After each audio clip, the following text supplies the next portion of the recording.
If you love cars like we do, and you look at cars all the time like we do, there's something very satisfying about sharing that with other people. And Flipping Bangers, the TV series, has been so popular. There's been a lot of people asking us for more stuff. More stuff is coming, but we are waiting to see what the news is going to be on season 4. So we thought we'd do a podcast in the meantime so that people can see what we're actually up to. Everyone likes a podcast, don't they? Well, yeah, I think so. Well, certainly people say they do. Well, it's a good thing because we get to see more cars and we get to go and look at other people's cars. It doesn't really matter if they're for sale. Sometimes it's enough just to look over it and say, you know, this might be a car that we'd like to do in the future. Yeah, I get it. So we'll go through the process. We look at the car, what it stands for, what we know about those cars, how it presents. And conclude with giving it the thumbs up or the thumbs down. Would we buy this car to flip? I got it. And that sounds like something that I'd listen to. Yeah, me too.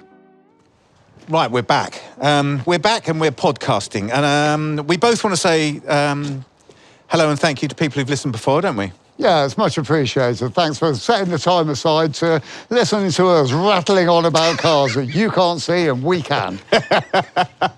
If you've only just found us, basically the premise is we bring a car, alternate weeks. Will bring one and I'll bring one next week. We'll cover them up, guess what they are, and then have a chat about them. Yeah, well, it might be a case that we're thinking about this car as being a possible car that we could use for our show Flipping Bangers. You know, buy it, do it up, sell it. Or it may just be that it's an interesting car that we just want to talk about. Because actually, what we've found out, and we both said this, didn't we? It's actually nice, isn't it? Just poking around old cars. It is, it's fun.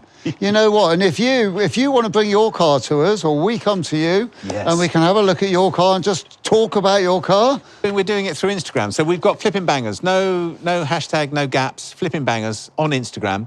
And then people can get in touch with us, can't they? And we're on a bit of a movable feast at the moment. We're not in your yard today, are we? We're kicking around somewhere else. It's just interesting, isn't it? It's just to fun places with interesting cars. And some mud. Well, it's Gus's turn it's my turn, to present a car to me. It's a bit obvious, I have to say. The sheet doesn't quite cover it. You're going to see what it is. You're going to know what it is. OK, so we're approaching the doorway to this... Gus, that's a Series 3 Land Rover. Yes, it's a Series 3 Land Rover. But I think it's pertinent for this. It's relevant at the moment because, as I found out recently, you can now drive all Series 3. So Series 3 ended in 84. About there, 84, yeah. Yes. Although they were running in parallel for a bit, weren't they? But 84, I think. And this is an 84 car. And you can now drive this free of charge through London. Which no congestion charge for this car. No congestion charge, no ULEZ, no ULEZ. Yeah. And no tax, obviously, because it's 40 years old. Fantastic. This year. Well, 40 years old last year, that's right. But yeah, so if you wanted a classic car to run around in, it might be a little bit juicy. Guzzly. A little bit. Polluty. But easy. See, this well, is... Well, is it? Because how far are you going to go in it? Exactly. How far are you going to go in it? Yeah. But also... it passes the same MOT with the same emissions as a modern car. You know, it has the same... relatively so. But it has the same standards. It's got to pass its emissions, and there's no... It can't just be a massive polluter. No, exactly. But it's not going to be as good as your modern Ford Fiesta. It's not, because the modern Ford Fiesta is also a smaller engine, isn't it? This is 2.25 litre. So what we're looking... Sorry, I should have said. So what we're looking at is a badly sheeted Series 3 Land Rover. And it's a... Badly? Hold on. I'm just going to take the sheets off just so I can double check. OK. Oh, yes, look. It's a green one. It's ex-military. Exactly. It's got the military chassis. Yes. It's very ex-military in the bodywork because that's full NATO paint scheme throughout. Though I think it looks to me like most of the paint's been scraped off this layer by layer, and it's actually back down to its original camouflage paint coats. Yes, I think so. So this is a 109, which is a long wheelbase Series 3, isn't it? 109 inches between the wheels, I think it was, wasn't it? But this sort of era of Land Rover, this is right up my street. Yes. I've had a lot of these in my time. Yep. And I've still got a handful of them now. Yep. But yes, I can see This is an old 24-volt FFR, so fitted for radio, 109, Series 3 Land Rover. Yes. And these would have been the poor man's relative of a Series 3, probably still are. They would have been always the cheapest. There was hundreds and thousands of them made for the military, weren't they? Yeah. They were banged out, and they were, when they came on the market... or back onto the civilian market after doing their service. They were the cheapest Series 3 Land Rover that you could buy, always. Which probably still are. Always surprised me, but not completely surprised me. I'll tell you why. Because we all know that the military, you know, the previous owner was one careful owner, right? The military, right? One careful owner. Which sounds horrendous because we know that they spend most of their time either bashing them about in war zones or bashing them about in places like Salisbury Plain. Smashing around just up there on Salisbury Plain. Just a couple of miles over in that direction. Overloaded, full of squaddies that don't really sort of, you know, have that much mechanical empathy sometimes. And so they've had a hard life. But the good thing about all that is that they had a designated team of people looking after them, didn't they? They did. Their service regime was second to none. Yes. If it needed that new part, it would have it. It would just have it, wouldn't it? It's surplus, isn't it? It's an army surplus product, isn't it? Without, there's no... And in a very sort of, I think a very 50... I know it's a 80s Land Rover, but that, in my mind, it's a very 50s thing, army surplus. Yeah. It was more of a thing, wasn't it? Well, people used to wear army trousers and berets all the time. Yeah, it was that's just all the time. Stuff that was about. Yeah. And these were about, weren't they? And even in the when, you know, when this is available now, and Series 3 Land Rovers, these 24-volt Land Rovers, there's lots of them about. Yeah. And the prices vary hugely, but there's a lot of them about. These were always the bottom of the pile as far as the price goes, because they're 24 volts, they're long wheelbase, they're painted in many, many, many, many, many layers of army green paint that looks like somebody's put it on with either a tar brush, a brick, or just poured it out of the can. Which I suspect they probably did. Well, yeah, it's because some poor chap in some yard, military yard somewhere, has got 25 of these to paint in the day. In the morning.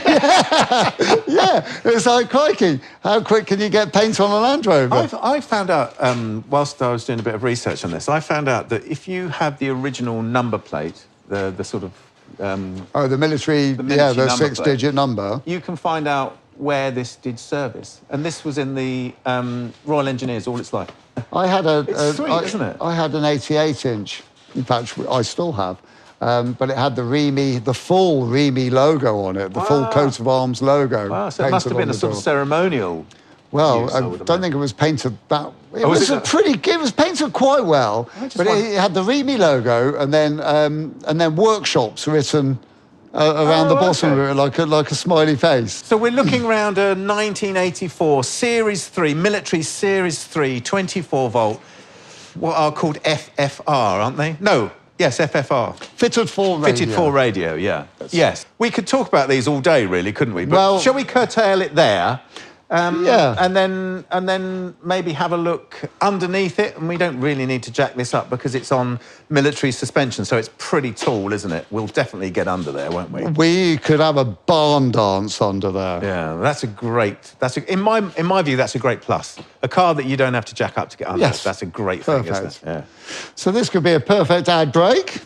Oh yes, that's a break for somebody to advertise something in, is it? Is that what? Yes, that would be the one. Okay. Sponsor our podcast, please. Yeah, it would be a pleasure for all of us, I'm sure. While we have a cup of tea.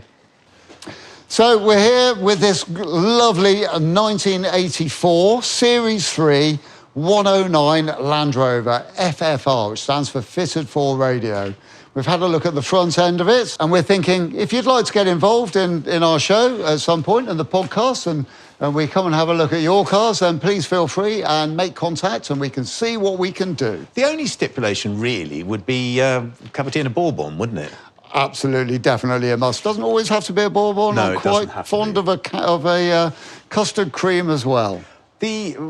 Our details will be on Instagram. We have an Instagram site which is Flipping Bangers. No hashtag, no gaps, no spaces, just Flipping Bangers. And and get in touch. It'd be great, wouldn't it? Well, we're going to road trip and come and see people. Yeah, exactly that. But for now, we're going to get on and have a look. Should we go inside first? Let's have a look at what the military did and what civilian really didn't do. Well, I've just spotted something that the civilians did do and the military didn't do, so this must be an aftermarket thing that's been fitted. Oh, what's that? Seems to have a step. Oh, An easy up step There's a on the step outside. this side as well. Yeah. So that's that. nice because my mother and father-in-law have got an ex-military 110. Okay. And it's quite funny because my mother-in-law's about 5'2", and military 110s are about the same height off the ground as he, so quite a long way up when you're 75 years old. So my father-in-law dutifully gets the little plastic folding box out, undoes the box, makes it into the little stool for her to stand on, helps her get into the car, folds up the little folding step, puts it in the car with her, closes the door, and she sits there quite happily. That's really with sweet. the boiled sweets. That's really sweet. It's I mean, you'd lovely. think they'd have a plastic set of steps that they'd chuck in the back, wouldn't you? But it's sweet. It's really sweet. So this interior of this military Land Rover, there's a sort of panel in the middle which I don't think civilian ones have, do they? Which has got a rotary switch for the lights, which has got convoy mode off, and just rear lights, just side lights, and then Heads, sides, and rear. Oh, is that tail? Yeah, tail. Yeah. So the side lights are classed as being the front ones, the white ones at the front. Yes. So that is literally the military installation. That's kind of the only visible difference on the inside from this end. Yeah. And it's the convoy light switch. Is that what you called it? You know, on the rear axle casing, the diff casing is painted white. Yes. And then underneath the back of the Land Rover, there's a little metal light with a shield on it, so you can dim the bulb by shielding the bulb. Well, I didn't know that. That's the convoy light. So when you're driving in complete darkness, It just shows the diff. just shows the white patch on the back of the diff, and you're driving 3 foot away down bumpy tracks. Wow. With all your mates and all their gear and all of their, their guns in here, and you've got to try not to crash into the one in front because they'll get cross. Yeah, they definitely will. Don't let the ones behind you crash into you because then you get cross. And that's the convoy lights. That's what it so is. it's just a dim glimmer that you follow. And of course, the first muddy puddle you go through, the light's covered in mud, and so's the white differential casing. But condition-wise, it's not too bad, is it? 1984 car, that's the telltale sign. Yeah, so there's a cover that goes over the wiper motor, and the water tends to run through because there's a drainage bit at the other side on the outside of the windscreen. There's a drainage hole, and when the rot comes, it tends to rot away there, and the water runs through this part here, doesn't it? Yeah, so corner of the lower dashboard. But that's They're pretty either always rotted out or missing, or both. Yeah, and there's a bit of trim on the bottom of it, which is lumpy, I would say, to give that the. Yeah, it looks quite utilitarian in here, well, doesn't it's it? the gaffer tape that somebody's used to repair it. It makes it look like a standard 1984 Land Rover. Yeah, really nice. But I like it in here. I think that I like it because when we were kids, we used to. My family ran a garage, and we used to have a Series 3 that with a little what are they called, the winches that were on the back? Harvey Frost. Harvey Frost, yes. Yeah, Harvey they Frost were the ones. clicky. Everyone had those. Yeah, and we used to go and pick. Me and my dad used to go and pick up cars, broken down cars. And it just feels like home. Was yours a Series 3 like this? Yeah. That would have been quite posh when you were young. That was quite a modern car. Yeah, definitely, yeah. Well, I guess they must have had a Series 2, and they must have had a Series 3 for this, because I was born in '63. They probably went through a whole series with the they same did. crane. Yeah. In the back of each one, quite likely. They used to have the 6-cylinder engine, which was a terribly gutless thing. Well, Will just noticed that whoever owns this car has put some sort of goat skin on the seats at the back. They have covered the rear seat covers with very furry. Is that cow or goat? I don't know what it is. But it's a amazing. lovely thick pile animal skin with a lot of fur on it. Yeah, nice. Which I think is a really great look. Yeah, it's a nice look, isn't it? And this car's not tarted in any way, shape, or form, is it? Although it's obviously looked after, because you know, if you look under the engine, it's in good condition. I would isn't say it? this is a much loved car because that engine room is spotless, and you can see whoever owns this car has spent a lot of time in there. Yeah. And Yeah. they've not been jiggering it around. No, They've it's been as it looking was. after it. Yeah, exactly. And keeping it look tidy. So looking at the rest of the conditions, so we've already ascertained that, you know, the dashboard and everything in here is sort of standard and all sort of pretty good, what you expect. It's a Always military cracked, one. aren't they? They're always cracked. And these ones have got the obligatory cigarette burns in them, Yeah, haven't they? squaddies sat in here smoking fags. Yeah, yeah. And stabbing it with their compass points. Yes, or something, that's 'cause they're exactly what's bored. gone on there, isn't it? Yeah, they should be filling out their references on their map, but they're not. They're just stabbing the dashboard with their compass. But so it's pretty standard, and it's in okay condition. But the bulkhead, where all series Land Rovers go, Yes. which is in the footwells. Footwell, yeah. It's had a bit of welding done on this side, It's had a plate. just to the right of the throttle pedal. Yeah, that's on the wheels on the driver's side. I'm on the passenger side. This has had a whole box welded into it in the Yes. past. And as actual fact, it's going through again, so it'll need some work. You would not find, I don't think, a Land Rover of this age, if you bought one that didn't need welding work on it. But that's very easy to get at, isn't it? It is. I always think with these sort of things, at some point, in any car that you use and is serviceable and you use all the time, at some point you think, okay, so I'm going to bite the bullet and I'm going to do all the bits, because there's a bit of rot on the front underneath the screen here on this car, isn't there? But you do it all at once, wouldn't you? You take the dashboard out, you take all the gubbins out, and then you just bite the bullet and do it, wouldn't you? Yeah, and that's how projects end up in garages. Never finished. It's like, tell you what, I'm going to do a proper job. I'm going to take it all to bits. One person can do that repair and do the nice job of it with the repair panel, and go all the way up to the edge of the vent, even going into the vent. You can do it and have it all back together in a couple of days. Yeah. If you're not messing around, not too many bourbons, custard creams and cups of tea, you can get cracking. You can actually get cracking on it. Yeah. Yeah. But I think that's Very satisfying job to get done. Yeah, yeah. If it's your vehicle. Yeah, exactly. Yeah. It's just one of those things, isn't it? That you use a car and use a car. And this car is clearly used. So I'm just looking in the back of it now. It's had a hard top fitted, which is I think we must have mentioned earlier it would have had a tilt on it in its military life, but this has had a hard top fitted. And somebody's cut windows in it as well, haven't they? Yeah, which are a nice addition. Yeah. Because it's Lines nice out and a bit. light. But it's not bashed around. It doesn't look like somebody's out there been out there throwing concrete blocks into the back and damaging the rear tub. So that's nice to see. I wonder what the chassis is like though, because that would be the killer, wouldn't that's it? the telling thing. Yeah. So if we're looking at this 1984 Series 3 Army Land Rover, this 109 Army Land Rover, we're looking at it possibly to buy and to make some money out of. And so far, I would say it's probably better than I would expect in some aspects, worse than I would suspect in others. I think it's well maintained, but I think that the paint is terrible. It's isn't the finish of the paintwork. Unless that's what you want, you're always going to struggle with that, aren't you? Because I know where we're coming to on this thought. And where we're coming to is like, okay, if we were to consider this, would we sand it all back to what would have to be pretty much bare metal? Yes. And respray it all in, it doesn't really matter what colour we're thinking about for this, but respray it in a smooth, glossy paint job. Yeah. Taking off that old paint is a colossal job. It's a big job, yeah. And even if you painted it in a matte green, but that was all the same colours. I don't know if we'd have explained this, but this has got black bits, light green bits, dark green bits. I mean, it's got every colour. It's got a bird painted on the window, and every single panel's got a dent in it. That's true, yeah.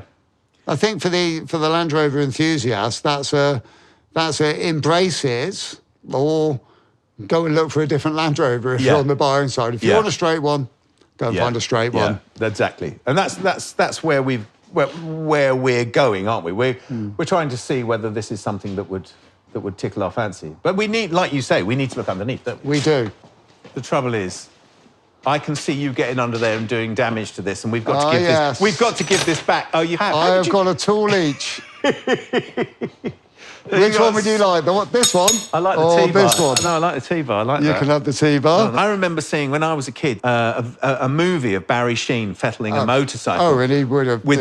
Yeah, because he used to do it all with his dad, Sticks didn't he? in your mind, doesn't it? Does, it? doesn't it? Yeah. Well, you've got a T-bar, and I've got a very cheap drop forged steel 11/16 combination spanner. OK, where are we going? Should we go under the back? Yeah. Oh, it's had a tow bar fitted. That's neat. That's a brand new galvanised drop plate. I'm liking it. Well, Will's now going to have to hit everything. Well, if the world was just painted in tone and pitch, it would be a pretty world. Listen to this. That's Solido, isn't it? But that's the bit behind the rear axle, rear spring hanger, between that and the cross member. But that's had a bit. This is all new, isn't it? Well, that Somebody's rear cross welded member's not a military one. Is it not? So that's been replaced at some point. But it's been replaced from here, look. Yeah, look, there's this. Well, I've got a seam. I've got to see him here as well. I've got a seam here. That's had a rear chassis on it. Yeah, I'd say so. Yeah, it has. That's the whole rear, what would be called a quarter chassis. Cool. So no wonder it looks and feels like brand new. Because it's relatively new. Because it is. Yeah. Looking underneath here, I would say that, in actual fact, it's quite robust, isn't it? I mean, I know it's a Land Rover, but a lot of people talk about the robustness of a Land Rover, the fact that they go on forever, and by the time they got to Series 3, they were really pretty good, weren't they? This one seems to be in lovely condition. The gearbox is very clean. So it looks like somebody might have either cleaned it or done some work on it. Yeah. Something that really appeals to me about these is that it's big boy spanners stuff, isn't it? It's all doable, isn't it? If you don't have to have a brilliant knowledge. If there was a sort of tick box of how difficult any job was on this car, it would rarely get past 3, would it? I think that's very true. It is all slightly heavier. It is heavy. So that's where the work comes into it. The simplicity is, 3 max. Or almost anything. I think that's because the reason that these cars conquered the world is that you could fix them in a field. Yeah. You could fix them in a desert. See this spanner here? Yes. It's 11/16. Yeah. Well, that's like one of the 5 or 6 spanners that you'd need. Yeah. And that would be it. You know, that and a set of sockets matching. You kind of got most things covered. I've just sort of looked forwards. And seen there's been no, not the oil. There's always got to be a bit of oil. So there's been a bit of modernisation done at the front, on the front suspension. Yes, it's got different springs on there, hasn't it? Yeah, they look like twin-leaf parabolic springs. Parabolic, that's it, isn't it? Yeah. That must be lovely to drive. I bet those are going to make all the difference to the drive of the car. Does it make that much difference? Yeah. Does it? I mean, going from leaf springs to parabolics is very similar to from going from leaves to coil springs. Really? There's that much of a difference. Well, that's interesting. It really is worth it. It just underlines the fact that this car's probably used then, doesn't it? Yeah, this has got to be an everyday runner. It looks like an everyday driving car. It really, really does. It looks...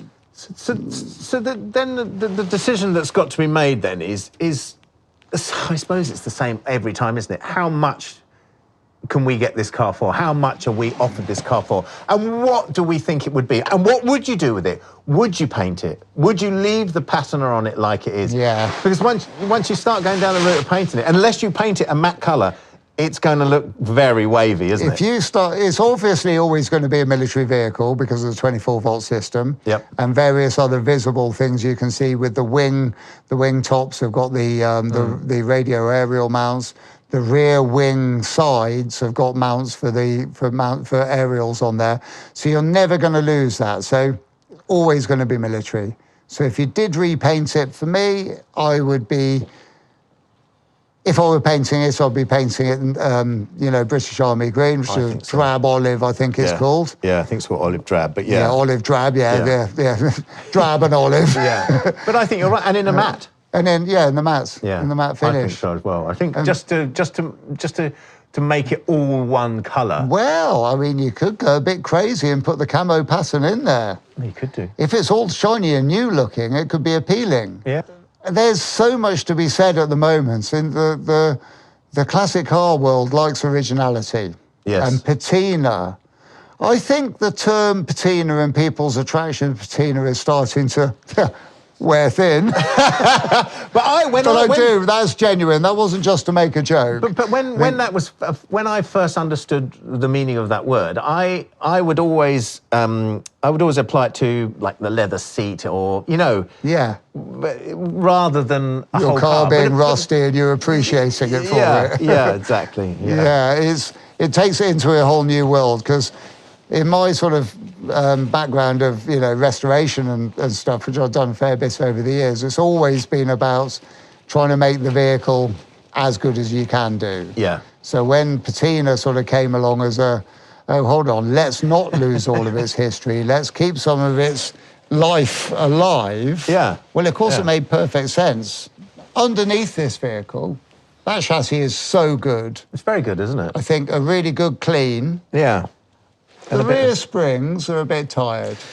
I think, I was thinking that they looked like they needed to be replaced. I would Yeah. say they've done that thing that very old leaf springs do. They've bulged, haven't they? Yeah, swell up with rust. Yeah. They must be quite stiff now. Yeah, I would and imagine. they're being military. Those are the military springs by the looks of it. So they're 11 leaf, heavy duty springs. So Yeah. it's going to be a tough ride when they're in great condition. Yeah. And now they're starting to get stiff Yeah. and swelling up with rust. They're going to be quite uncomfortable. So that, if we were going to do the car, they would need changing. I did some research. I looked through a lot, and you can find short wheelbase ones for $3,000, $4,000, but they're the cars that have been on a farm all their life and they're being sold off by the kids or whatever. They are. You can find them, but they will need a lot of work. You have to be very, very careful how you buy something like that. This has had quite a lot of work, hasn't it? Yes, and it looks like it was never really too bad anyway. Exactly. Yeah. Yeah. When these later Series 3 109 FFRs came out of the military, they were the ugly duckling that the boys didn't want to drive because this vehicle came out. This vehicle was released into service in about 1984, just at the time as its replacement Oh, I see. There was something also better coming into service, and yeah. that was the 110, which had coil springs and disc brakes on the front, and a diesel engine that was considerably noisier, but it was a far better vehicle. These things just got shoved to the back shelf, so this thing's probably got very limited miles on it. Is that correct? I don't know. Is that 26,000 miles? I rest my case. 26,000 miles on a car which is 40 years old. That's amazing, isn't it? Yeah. I mean, it might well have been round the clock. I highly doubt it. Yeah. I mean, in fact, I would say I would put a 5 on it, having not been around the clock. Which is amazing, isn't it? It is. Yeah. Yeah. It's got no telltale signs. Look at the... Well, I can't see the wear on the pedals because it's got the rubber things on there. Yeah. But the steering wheel doesn't look heavily worn. The interior... Yeah. The seats are absolutely knackered. Just had a look at the seats and they don't look too good. But they are 40 years old. I suspect that's why it's been covered. Yeah. But what I was going to say is the trouble is with these cars is because we both love them, we will have one, and we will find one, won't we? And Yeah.